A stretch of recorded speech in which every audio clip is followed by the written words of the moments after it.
So I've been using the Nothing Phone 2 for about a week now, and there are things about this phone that make the Pixel 7 series seem kind of boring. I'm not going to waste your time. Let's get into it.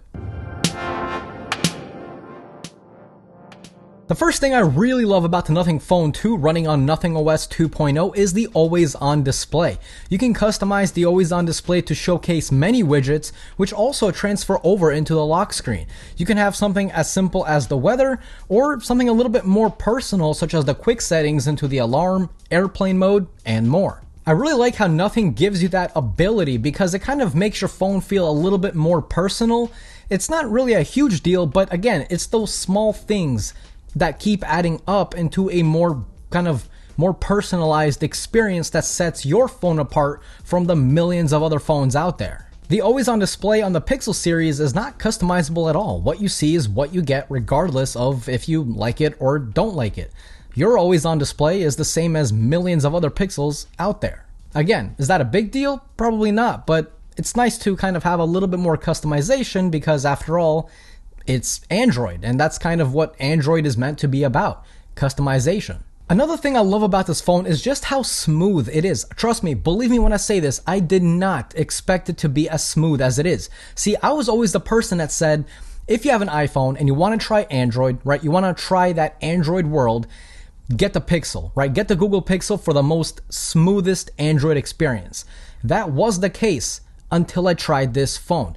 There's something about it, and I cannot pinpoint what it is, but there's just something about it that is super smooth to use. Now, of course, I can put some B-roll of me flicking through the phone back and forth, but that just doesn't really explain or show you guys how good it is to use. I really recommend you, if you have a phone or if you have a friend that has the Nothing Phone 2, or if you live near a store that has it on display, go there and check it out. I promise you, you are going to be just as shocked as I am. Now, the Nothing Phone 2 is running the Snapdragon 8 Plus Gen 1, which is an older chip.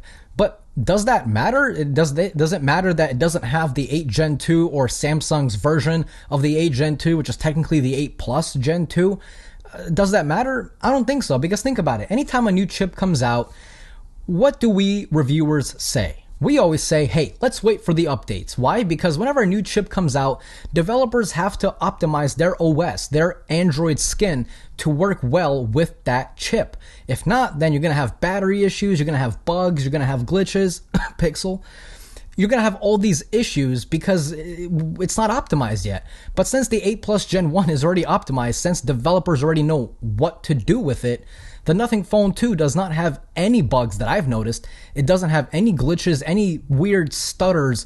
It just works good, and it does it perfectly. The 8 Plus Gen 1 is a fantastic chip, and that also does depend on the OS being used. Nothing OS 2.0 is such a light skin. It doesn't need the performance of the 8 Gen 2. In fact, I don't think any phone needs the performance of the 8 Gen 2. I've never had the 8 Plus Gen 1, and then when I got the 8 Gen 2, I never said to myself, oh wow, thank God, like we really needed the 8 Gen 2.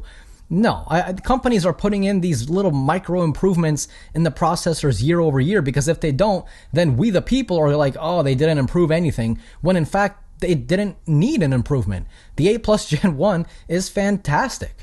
By the way, if you are enjoying today's video so far, I would definitely appreciate you leaving me a thumbs up. It's completely free to you, but it helps me and the channel out a lot, and I always truly appreciate it. And if you like these kinds of reviews, definitely subscribe. The Google Pixel 7 series and the 6 series uses Google's very own Tensor chip. Now the 7 in particular uses the Generation 2 of the Tensor CPU, which is the exact opposite of efficient.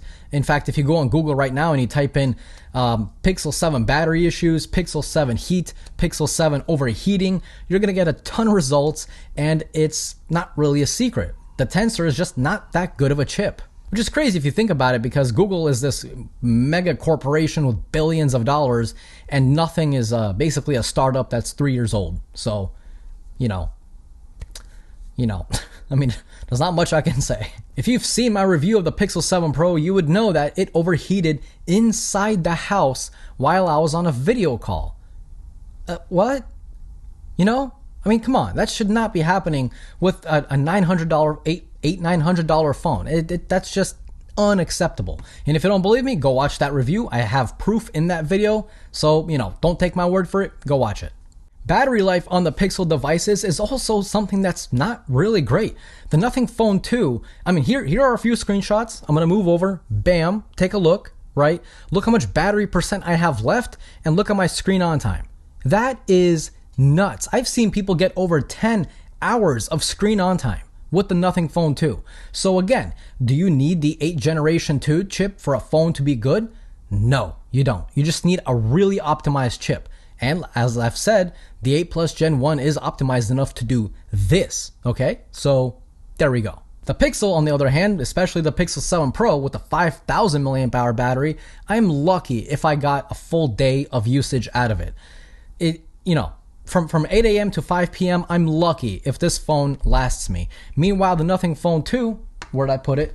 Meanwhile, the Nothing Phone 2 is easily a day and a half to 2 day phone, depending on how you use it. I mean, for crying out loud, it gets better battery life than my iPhone 14 Pro Max that I'm recording this video with. That is insane. The charging speeds on the Nothing Phone 2 is also incredible. It supports 45 watts of charging. Now, Nothing is claiming that it'll go from 0 to 100 in 55 minutes. Personally, I was not able to replicate that. It took about an hour and 5 minutes, which, I mean, is still okay. I would like it to be a little bit faster, okay?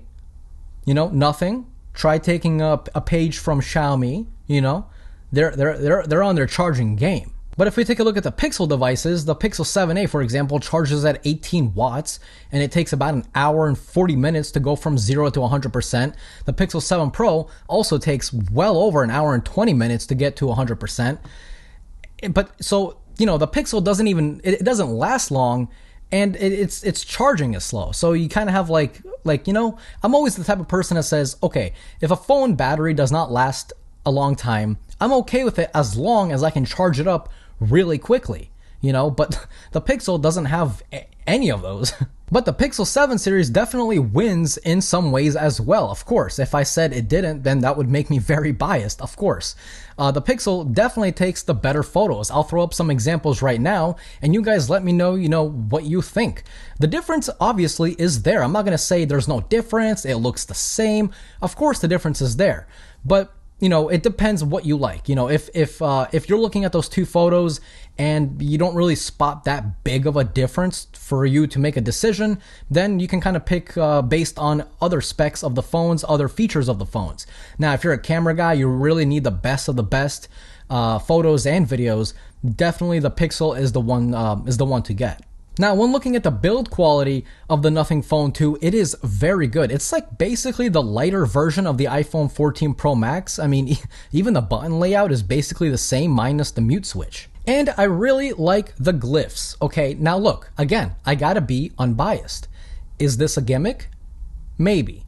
But is it a helpful gimmick? I think so. Just because something is a gimmick doesn't mean it's not helpful at all. For example, let's say, you're laying in bed, you're watching a movie, you have the phone lying face down because you don't want the always on display or any other notifications to bother you and distract you from the movie. So what do, right? Well, you turn on essential notifications, which light up this bar right there, right? Then you put the phone face down on your bed, and then whenever this bar lights up, you know that it is coming from those essential notifications, those essential contacts, those essential apps.